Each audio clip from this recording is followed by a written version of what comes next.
मैं इसलिए बार बार कह रहा हूं, ये इसलिए परेशान नहीं है कि मोदी आ गया है, यह चिंता का विषय नहीं है। चिंता का विषय यह है कि मोदी जिस तरफ चल पड़े, इस देश में करोड़ों मोदी पैदा ना हो जाएं, यह डर पैदा हो गया है। और अगर करोड़ों मोदी पैदा हुए तो ये पातंजलि को फॉलो कर लेंगे तो दिक्कत होगी, फिर गांधी को भूल जाएंगे।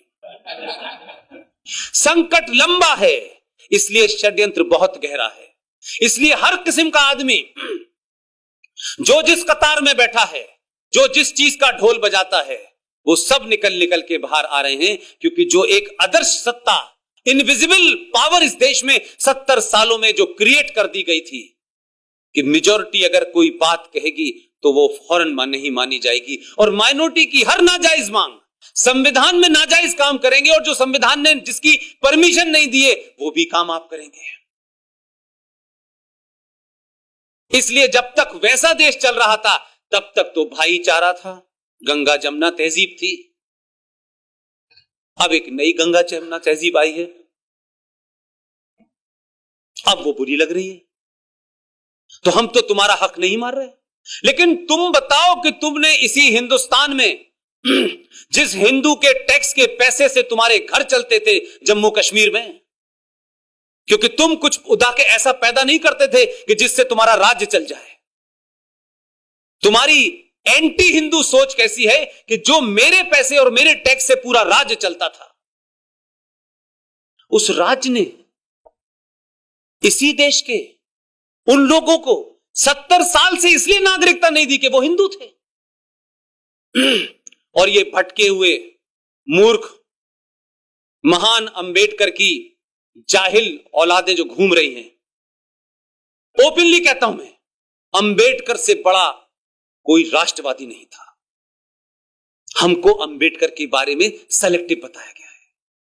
अंबेडकर ऑन पाकिस्तान, अंबेडकर ऑन इस्लाम पढ़ने जो उनकी किताब है, खुल जाएंगे दरवाजे। और आपके साथ में क्या किया है कि वो लोग इस पार्टीशन के बाद ये जो आज हो रहा है, कराची मेरा हेड ऑफिस 12 साल रहा है, गुरु मंदिर रोड कहलाती थी वो, वहां एक मंदिर था उसको खत्म कर दिया, अब उसका नाम, उससे पहले वो रामनाथ ओझा रोड कहलाती थी।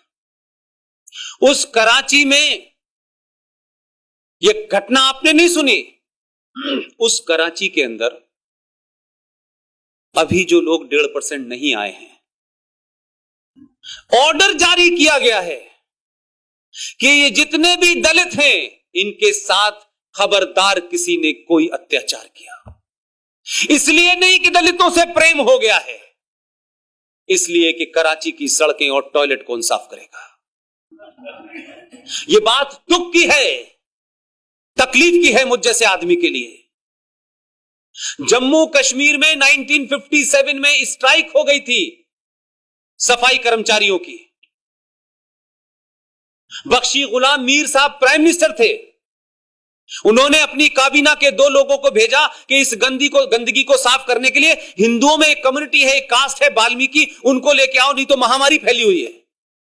वो दोनों लोग गुरदासपुर गए, पठानकोट गए, अमृतसर गए, 200 वाल्मीकियों को लेके आए। सन 1957 की आपको बात घटना बता रहा हूं। और वो 200 वाल्मीकि आए, उन्होंने कहा हम आपको नौकरी देंगे, लेकिन आर्टिकल 35 आ चुका था 54 में, उन्होंने कहा साहब हम तो इसके वजह से नहीं दे सकते हैं। वो गरीब लोग थे, वो नौकरी करने लगे, सफाई हो गई, शेख साहब खुश। आपको बताऊं दुनिया का सबसे बड़ा अत्याचार क्या हुआ है? ये शब्द गलेवान पकड़ना चाहिए आपको। कोई दलित लीडर आपके सामने आ जाए, ये मेरी बहन बैठी हुई है रेखा वर्णवाल, ये उस समाज से आती हैं, अपनी मेहनत पे डॉक्टर बनी है, पीएचडी है, और यहां हिंदुत्व के लिए भी लड़ती हैं, देश के लिए भी लड़ती हैं, और सनातन के लिए भी लड़ती हैं। ये इसी महाराष्ट्र की है। इन्होंने मुझे फोन करके कहा मैं राखी बांधना चाहती हूं। मैंने कहा बांधिए ना, क्या दिक्कत है, मेरी 4 बहनें हैं, 5 हो जाएंगी, क्या दिक्कत हो जाएगी, कोई प्रॉब्लम नहीं है। उन 250 जो थे, 200 जो वाल्मीकि थे, आज उनकी गिनती 2.5 लाख है। नफरत का आलम देखिए, जो पाकिस्तान में था वही कश्मीर में हो रहा था, क्योंकि वहां भी इस्लाम के मानने वाले मेजॉरिटी में थे और यहां भी इस्लाम के मानने वाले मेजॉरिटी में थे। लेकिन कोई फर्क नहीं पड़ा क्योंकि आपके पैसे से भी पल रहे थे, इसके बाद भी उन्हें शर्म नहीं थी, इस बात का डर नहीं था। आप जरा सा कोई काम गलत कर देते तो आप इतने अपोलोजिस्टिक हो जाते हैं। उन्होंने 57 के अंदर उन लोगों को नौकरी दी और जम्मू कश्मीर के संविधान में सर्वसम्मति से एक एग्जीक्यूटिव ऑर्डर पास किया। उस एग्जीक्यूटिव ऑर्डर में यह कहा कि ये 200 वाल्मीकि लोग यहां रह सकते हैं, पढ़ सकते हैं, लिख सकते हैं, लेकिन ये एमबीबीएस की डिग्री ले लें, ये इंजीनियर बन जाएं, ये कंप्यूटर इंजीनियर बन जाएं, लेकिन राज्य की सरकार सिर्फ इन्हें भंगी की नौकरी देगी। ये पता था आपको कि नहीं पता था? और नहीं पता था तो कौन बताता आपको भाई? वो लोग जामा मस्जिद से निकल के कहते हैं जय भीम और जय मीम। कमाल के लोग हैं। आप जहां मेजॉरिटी में हैं वहां आपने संविधान में एग्जीक्यूटिव ऑर्डर पास करके कहा कि इनकी नस्ल दर नस्ल ये यही रहेंगे, लेकिन दलित रहेंगे, और दलित होने के बाद ये डॉक्टर नहीं बनेंगे, ये इंजीनियर नहीं बनेंगे, पढ़ते रहें। आज उस समाज के लिए जरा जाकर पूछिए कि धारा 370 नहीं हटी, 35A नहीं हटा उनके लिए। आज इंग्लिश टॉयलेट है। 57 में शेख साहब की गंदगी की डलिया कच्ची लेके चलते थे और पूरे मुंह उनका गंदा और कपड़े हो जाते थे। उन बच्चों में से आज राष्ट्रीय चैंपियन बन रहे हैं। ये 370 और 335 पे नहीं हटी है, उनके लिए एक सदी की गुलामी खत्म हुई है, वो आज आजाद हैं। वो भारत सरकार के SC ST नियम के तहत जो सुविधाएं मिलती हैं उसके आज हकदार हैं। आज उनको जम्मू कश्मीर की अलग से नागरिकता नहीं लेनी, क्योंकि उनको नागरिकता दे देते, और अगर उनको अलग से नागरिकता नहीं लेनी पड़ती तो जम्मू कश्मीर की विधानसभा की 87 सीटों में से 5 सीटें उनके रिजर्वेशन की हो जाती। तो ये दलित हमारे बराबर कैसे बैठ सकता था? क्योंकि शेख साहब तो अल्लाह मियां के यहां से उतर के आए हैं, उनके बराबर में कोई कैसे बैठेगा? और जन्नत में रह रहे हैं। इतनी नफरत का आलम है। वो लोग आपको नीचा दिखाने के लिए, क्योंकि आपने जो भूलें की हैं, लंबे समय से जो आपने भूले की हैं, जानबूझ के की हैं, अनकॉन्शियसली की हैं, किसी ने सवाल नहीं कोई पूछता। हर आदमी आता है, ब्राह्मणों ने दलितों के साथ ये किया, ब्राह्मणों ने ये किया, फला, ये ठीक माना। ब्राह्मण आज दलितों की जो स्थिति है वो अपर कास्ट की वजह से, ये भी मान लिया। ये अपर कास्ट तो 1947 में आई है। 1000 साल से इस देश पर राज किसका था?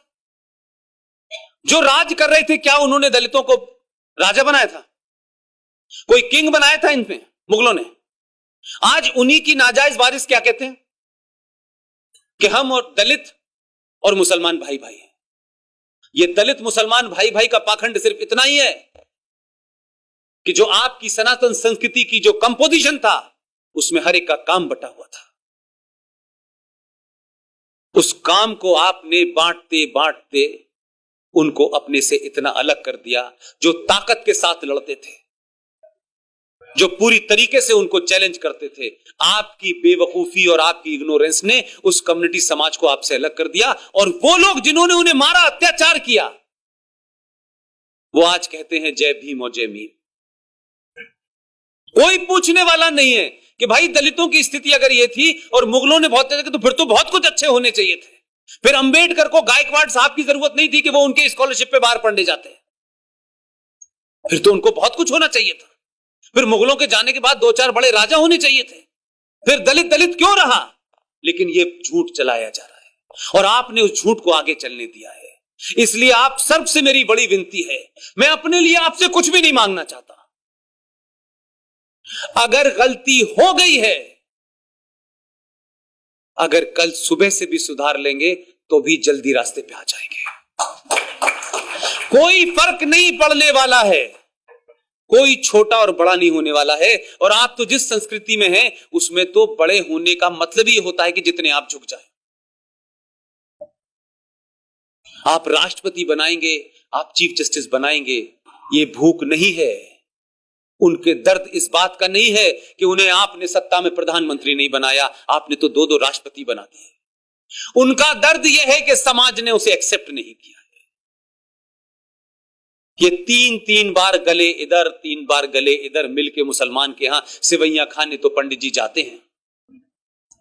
लेकिन मेरा क्या कसूर है कि मैंने कश्मीर के संविधान के होने के बावजूद भी मेरे पास हजारों ऐसे रास्ते थे कि मैं किसी सेकंड भी अपने आप को दलित से मुसलमान बन जाता तो मेरी ये दशा नहीं होती। उन्होंने शेख साहब की गंदगी, उनके बच्चों ने, उनके परिवारों ने, आज उसी समाज के बच्चे जो हैं एमबीबीएस डॉक्टर हैं, इंजीनियर हैं, भारत के राष्ट्रीय खेल के चैंपियन हैं। उन्होंने अगर एक सेकंड के लिए सोचा होता कि अगर हम मुसलमान हो जाएंगे तो हमारी ये दशा खत्म हो जाएगी, लेकिन इतनी गंदगी को बर्दाश्त किया 70 साल तक, लेकिन अपना धर्म नहीं छोड़ा। हमसे बड़े हैं वो लोग, हमसे बड़े सनातनी हैं। इसलिए कई झूठ आपने चलाए। यज्ञोपवीत संस्कार का झूठ आपने खूब चलाया। यज्ञोपवीत संस्कार सनातन संस्कृति में होता क्यों है, उसको क्यों किया जाता है? वो कोई धर्म का पाखंड का हिस्सा नहीं है। मैं दो संस्कृति को बराबर में खड़ा करने की बात करता हूं। यज्ञोपवीत संस्कार, आप सब मुझसे ज्यादा बड़े हिंदू हैं। मेरी तो जिंदगी का 24 साल ऐसी जगह चले गए जहां कुरान मजीद, अल्लाह अकबर के अलावा कुछ था नहीं, लिहाजा मैं उस पर अथॉरिटी नहीं हूं। लेकिन जो बात कहना चाहता हूं पूरी शर्तिया आपसे साथ फैक्ट पे कहना चाहता हूं।